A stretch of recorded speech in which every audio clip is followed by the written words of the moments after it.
Hello and welcome to the Six Rivers Media Sports Huddle, Episode 8 of our inaugural season. I'm sports editor J.D. Vaughn. Joining me, Jeff Birchfield, Andrew Smith, and Brian Woodson, your Six Rivers Media Sports Department. We'll get to the local high school football action in just a minute, but first, a word from our sponsor. Lazy J Farms has been raising the finest cattle and all-natural pork for 3 generations on the family farm in Fall Branch. Their blonde Aquitaine herd offers a leaner, healthier, and more tasteful beef. And the butcher shop is local, farm to table, and 100% authentic. This is the way your grandfather shot for me, with steaks cut to order, quality assured, and ready to ship to your door. Open Thursday through Saturday on Bloomingdale Road in Kingsport. Come see us. You may notice there's a new face with us today. Although he's not really a new guy to the area per se, Brian Woodson, the former sports editor of the Bristol Herald-Courier. Brian, welcome aboard, and you've been doing this how many years now? Almost 30. Almost 30? A long time, yes. Okay, but you're familiar with the area. Mm-hmm. You went to ETSU, and you used to work at where all of you worked, remind me? I started out at the Irwin Record. I went back to school and get a communications degree, and then I went to Bristol, then I went to Bluefield, and I came back to Bristol, and now I'm here, so I'm making a big circle. Life comes full circle, doesn't it? Mm-hmm. So just recapping of last week, Week 7, a slow return to normal in the high school football season. The game I covered, the game of our Six Rivers Media Game of the Week, and boy was it ever. Dobyns-Bennett and Elizabethton at Kermit-Tipton Stadium in Johnson City. This game lived up to the hype and then some. Dobyns-Bennett takes a 14-0 lead at halftime. Cyclones come right back to tie it up. But then in the fourth quarter, some guy by the name of Rome Pruitt, senior wide receiver, 2 touchdown catches from quarterback Austin Sykes. The second one, 41 seconds left on the clock. Dobyns-Bennett gets the win 28-21. Tegan Begley, 84 yards rushing. Austin Sykes, 2 rushing touchdowns in the first half. Now, for Elizabethton, you have Jaden Jaybird Wallen leading the way, more than 80 yards rushing for the Cyclones. Scores the tying touchdown with just over 2 minutes left in that game. Quarterback Rhett Slagle, pretty solid outing overall, and his touchdown pass came on a flea flicker, 44 yards. Just an all-around great game, a well-played game, and quite honestly, a welcome sight after the week that was following Hurricane Helene. So Dobyns-Bennett 28, Elizabethton 21, a classic high school football game, and I really hope that this is not the end of Dobyns-Bennett and Elizabethton. I really hope this rivalry continues in the years to come.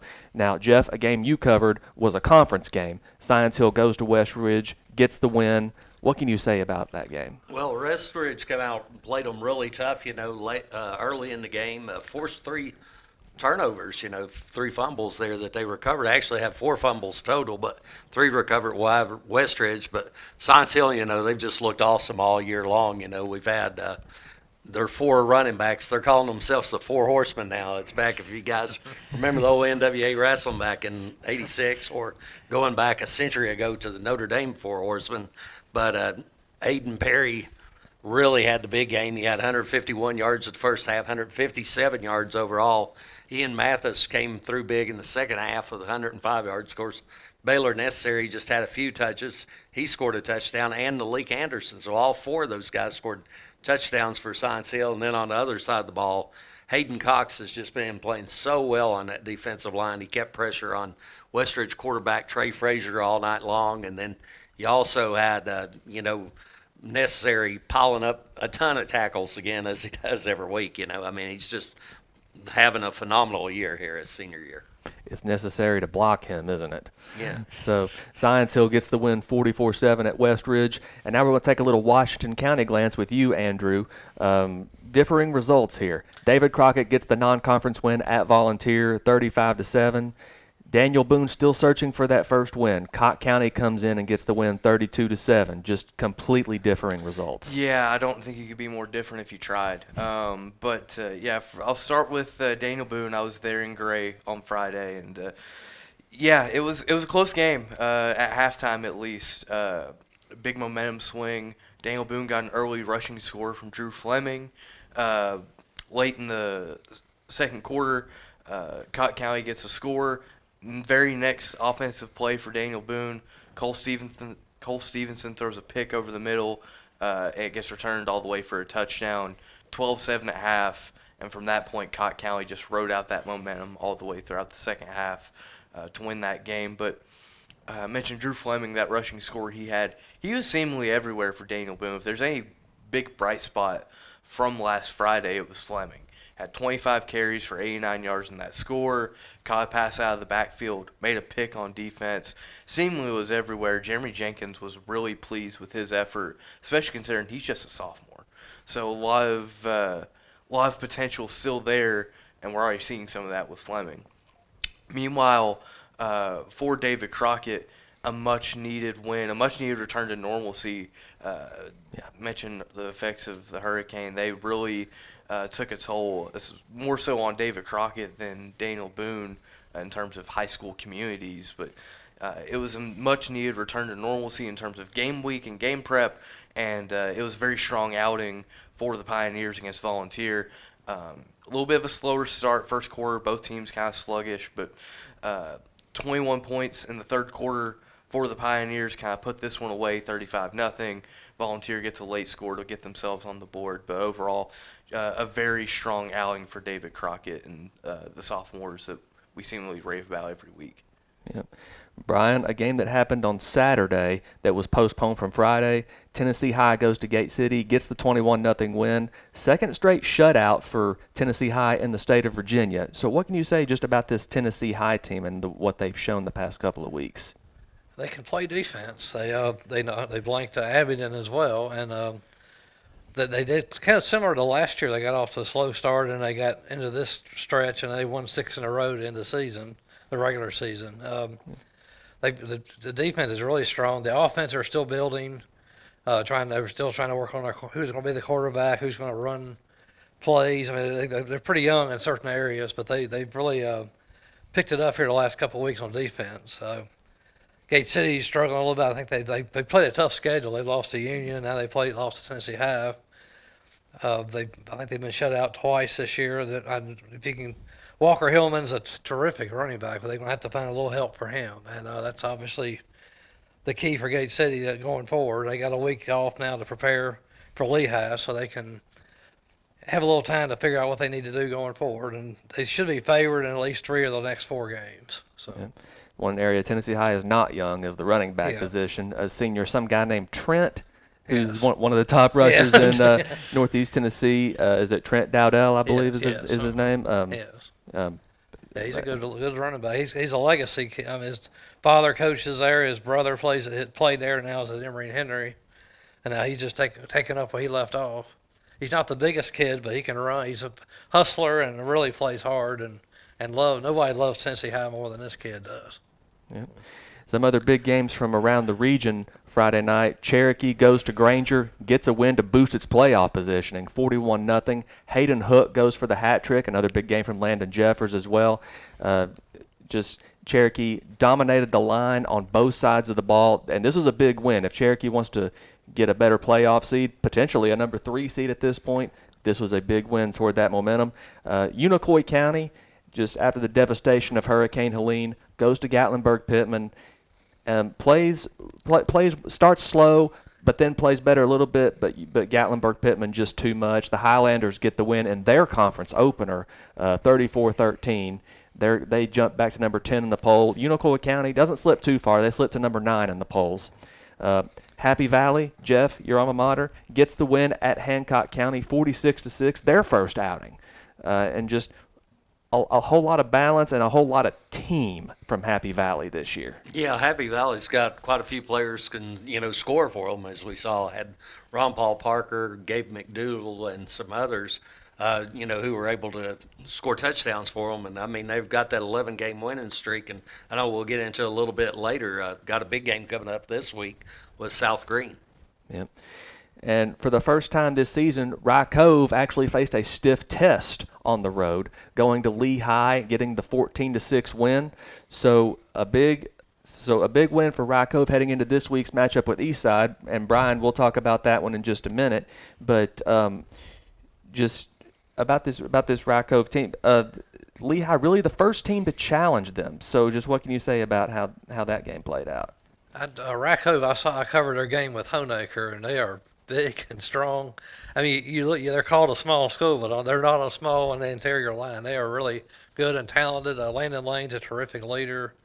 The game I covered, they had 3 guys, Lane and 2 other running backs gained over 100 yards. And they also picked all 3 interceptions against one of the better quarterbacks in the region, in the area. So they're a pretty talented team. And they come in, and they were number 1.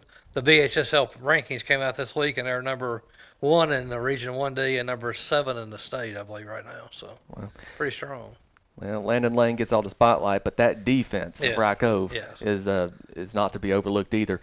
So that's a look around the area, Week 7 of the high school football season. We'll be right back taking a look at some Week 8 games. But first, let's hear from our sponsor, Lazy J Farms, Old Fashioned Butcher Shop. The Lazy J Farms tailgate box offers great value all season long. Get 40 pounds of meat for only $116. That's 5 pounds of beef patties and 3 pounds of chicken breasts, 1 pound of thick cut bacon, 3 packs of premium beef hot dogs and 2 packs of Chicago dogs, and 4 pounds of thick cut pork chops, all for $116 at Lazy J Farms Butcher Shop in Kingsport. Visit us online at lazyjbeef.com. Week 8 of the high school football season is upon us, and we have a battle of unbeatens for our Six Rivers Media Game of the Week this week. We head up to Southwest Virginia in the Cumberland District. 2 undefeated teams. Eastside travels to Rye Cove, a game that could decide if Rye Cove defends its district championship. Eastside bringing Dayton Stanley and Keldon Hamilton. Rye Cove countering with Landon Lane, Carter Roach Hodge, Will Rollins. Brian, just what can you tell us about this game and what to expect? It's going to be a lot of running. They're going to be running the ball. Neither team throws the ball a whole lot, but both teams are good at running the ball. They have big offensive lines, especially Rye Cove. Ethan Lawson I covered him against Honaker. That kid's a monster, and he's just a sophomore. He's going to be a terrific player. And they got some other guys on the line, too, that are pretty talented. And the game against Honaker, I said earlier, they had 3 guys get over 100 yards. They had 1 injury in that game. They lost a kid, but they just keep on rolling. They haven't lost. The last week against Lehigh was really the first game they've been challenged. Eastside is also a talented team. They won every game since they joined the Cumberland since 2011 against Rye Cove until the last two meetings. So they've been the dominant team in the Cumberland a long time. They want to get that dominance back. Eastside's talented too. They got Thunder and Lightning, which is Keldon Hamilton and Luke Trent. They're both talented players, and they also have Dayton Stanley had a huge game last week against J.I. Burton. They have a big offensive line too, led by Reagan Wood. And their defense, like you said, they've got 3 straight shutouts, so they're pretty good. This is going to be a well played in the trenches game. Whoever can dominate the line will win this game, or should, and get there early, because there's going to be a big crowd there from both schools. Love their football. It's one of the. It's terrific, on a terrific atmosphere, and both teams are ranked. Rye Cove's number 7 in the state in the Class 1 ratings, and Eastside is number 9. Rural Retreat's in the middle. But this will be a big one. The winner of this probably should win the Cumberland, because these are the 2 best teams, but you never know what will happen down the line. But it should be a good game. I think Rye Cove has an off week next week, so if they can get through this one, they can kind of sit back and rest up a little bit, get healed up, and get ready for the stretch run in the playoffs. I know they want to get back to that Region 1D title game this time and win it. Like last year, they came close. And Eastside, they lost the game to Weather earlier in the year, but they've been really good too, and they want the same thing. So it's going to be a fun game for both sides. Yep. So in other words, get there early and be prepared to walk quite a distance to the stadium. Yeah. Because there's going to be a crowd. Just saying. Jeff, we'll get to your game. Your game. I'll be on the coverage. It'll actually be tonight. Morristown East on the road at Science Hill in a big Region 1-6A game. Morristown East, a team literally playing for its life, Jeff. Yeah, they started out, won their first 2 games, lost their last 4. Science Hill's heavily favored. Should be like Alabama versus Vanderbilt. I mean, that's a bad example. Well, maybe it's more like Tennessee and Arkansas. Well, wait a second, that's a bad example too. But I guess the point is, you can never take a game for granted like that. But we're talking about Science Hill's terrific running game. They've had some balance the last few weeks. Spencer Taylor's been playing well, got a great receiver there, and Stephen Famoyan that he's been able to get the ball to. Besides necessary on the defensive end, Cole Fleeman's racked up a bunch of tackles. Braden Austin's been playing great lately, so a lot of talent on that Science Hill team. Now, Morristown East Counters, they have some guys that are really good. Had two guys that played quarterback for them this year. First one's Caleb Billings, a little taller kid. He's like 6'3", 190. Then Isaac Green, who's normally plays wide receiver but has filled in some. He's 6 foot tall, but he's only 140 pounds, real skinny kid, and stuff. Running backs are sort of beefy guys. You got Jason West, who's like 5'11", 185. Eli Davis, he plays multiple positions. He plays running back, wing back, wide receiver. He's 5'10", 230. Nathan Collier, another good-sized kid for a high school kid, 6 foot tall and 206 pounds. And then they've got some big guys on their line, like Caden Young's like 6'1", 290 pounds. And then on the defensive side, they've got a big defensive tackle, Jacob Perkle, who's 6 foot and 300 pounds. And then their linebacker is one of their best players, even though he's a little bit undersized, is Easton Woody at 5'10" and 161. Sure. Speaking of teams playing for their lives, West Ridge is doing just that. The Wolves must win their last two conference games to have a shot at the playoffs. One of those two games is this week. West Ridge welcomes Jefferson County.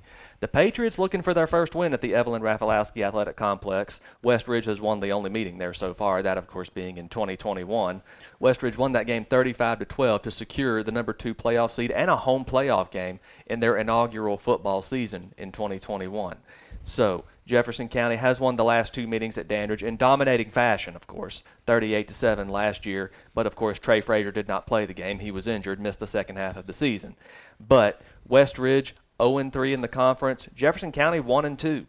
Jefferson County can literally, depending on how Thursday's game between Science Hill and Morristown East goes, Jefferson County could clinch a playoff berth with a win at West Ridge. So two teams literally playing for their postseason lives. The Patriots bring running back Skylar Thomas, who is kind of their go-to now. Sean Jackson injured, lost for the season earlier this year. Skylar Thomas has exactly 1,000 yards rushing. Quarterback Mason Henderson, 39 of 91 through the air, but his top target is no secret now that Sean Jackson has been injured, and it's Dakota Hahn. So you know who Jefferson County is going to go to, but a lot of teams have had trouble slowing them down. The Patriots coming off back-to-back wins, of course, a 1-point win over Morristown East, and then a win last week at Morristown West, 28-17. West Ridge has to get Trey Frazier, Ethan Amix, and its ground game going, and it has to be consistent in the passing game. Passing when they want to, not when they have to, if they want to win this game. Another big game, Tennessee High at David Crockett. Tennessee High 0-2, but maybe a deceiving 0-2 in region play, Brian. They've played the two toughest teams, Morristown West and Sevier County. Sevier County, of course, the second-ranked team in the state. David Crockett 2-0 in Region 1-5A, so a big game for Crockett if they want to join the upper echelon of Region 1-5A. Yeah, this was a big, when I first came to Bristol the second time, this was a big rivalry. They're back and forth every year, really close games, and I think this one will be too. Crockett's, their coach was up with me near Bluefield at Emory Henry, at Bluefield College for a while as an assistant. And real good guy, real good coach, has really done a good job building Crockett to a respectable program where they are now. Tennessee High just needs to keep winning if they want any hopes of getting into the playoffs. And this will be probably another low-scoring game, probably determined in the trenches like every game is. Sure. Yep. Hayden Chanley, of course, the Crockett coach, led Crockett to a 12-1 record in his first season at the helm. Andrew, a Carter County glance. Two big games in Region 1-2A. First, let's talk about South Green at Happy Valley. The Rebels with revenge on their minds. Happy Valley, of course, has won 11 straight regular season games, including that overtime win on Rebel Hill last year. What can we expect from Happy Valley this week? You can expect running the football. As most of the time with most Carter County teams, a lot of the county loves to run the football. Happy Valley, obviously, no different. But you mentioned the revenge factor for South Green. This game last year was a game where Happy Valley was really able to establish itself as a true contender in Region 1-2A. Because they kind of got the ball rolling a little bit heading into that matchup last year, but it kind of turned everybody's heads looking like, oh, how will they do against the top of the conference? They did pretty well. So obviously revenge on South Green's mind. Happy Valley looking to be physical. Their defense has really played well for a lot of this season. Really has been able to control the lines of scrimmage. I think for South Green, the big key will be, can they get explosive plays? If they're able to get big chunk plays, they don't have to drive the length of the field piece by piece against that tough Happy Valley defense. I think they will have a chance to get revenge that they're seeking. But for Happy Valley, they're going to run the ball. It's going to be about ball control. If they can keep that South Green offense off the field, and you can't have explosive plays if you're not on the field. So if they're able to keep the Rebels off the field, I expect a celebration on Warrior Hill. Yeah. The thing about Happy Valley is nobody really stands out statistically. The closest thing to it is Gabe McDougald, of course, the team's leading rusher and the team's leading tackler. A game involving a Carter County team, the Hampton Bulldogs. The Bulldogs taking the field for the first time since Hurricane Helene just tore through J.C. Campbell Stadium. So Hampton probably will not be able to play there again this year. Of course, Hampton not even able to go to their own school building this year. Hampton takes the road after all this devastation, goes to West Green. Both teams 1-1 in the region. What is going to be on the minds of those Hampton players? It's hard to say. It truly is, because no one, I don't think, has experienced anything like this. So to try and predict what's running through those kids' minds is going to be impossible. But I do know that Hampton takes a lot of pride in his football, and those kids take a lot of pride in wearing the blue and the white. So I think that they will come out focused. I think Michael Lunsford will be able to try and settle them as much as he can. Obviously, you're talking about a bunch of 15, 16, 17-year-old kids. Might not be the easiest thing in the world to do, but it's a big game in the region. You mentioned both teams are 1-1, so very much playoff implications involved. For Hampton, you're just gonna have to rely on the big dog that's got you here to this point, and Don Burleson. That running attack with Hampton, it's been Hampton's MO for years. Don Burleson continuing to be the strength of that team offensively. On the defensive side of the ball for Hampton, you want to control the line of scrimmage. You want to be able to allow your offense to build momentum on the ground game. You don't want to put them in a position where they have to throw the football, because Hampton is not known as a team that really throws the ball much at all. So if they can stick to the ground game, I think they'll have a really good shot. West Green, another hard-nosed football team. It's not going to be easy to do, but I think Hampton will be able to rally given everything and ultimately come out with a tough win. West Green's Austin Franklin, of course, coming off a school record game, one of the top receiving games statistically in TSSAA history. More than 300 yards receiving and 4 touchdowns for Austin Franklin. So West Green, if they're able to air it out, look out for Austin Franklin. Now, Andrew, you know what it's like, if anything, to lose your senior year. You, of course, lost your senior baseball season to COVID, so you kind of understand what Dominic Burleson is going through. Hampton's senior running back, of course. He hasn't played a game in 3 weeks. He's still one of Northeast Tennessee's top rushers, statistically, more than 500 yards on the ground. So I can kind of draw a line between him losing his school his senior year and you losing your senior baseball season. So just how would you compare that? I mean, it's tough because they are very different circumstances. I'm glad for Dom and that senior class that they're able to get back on the field, even if it's not probably going to be their home field for the rest of the year. But still, you kind of, throughout the past couple weeks, have felt all of the emotions.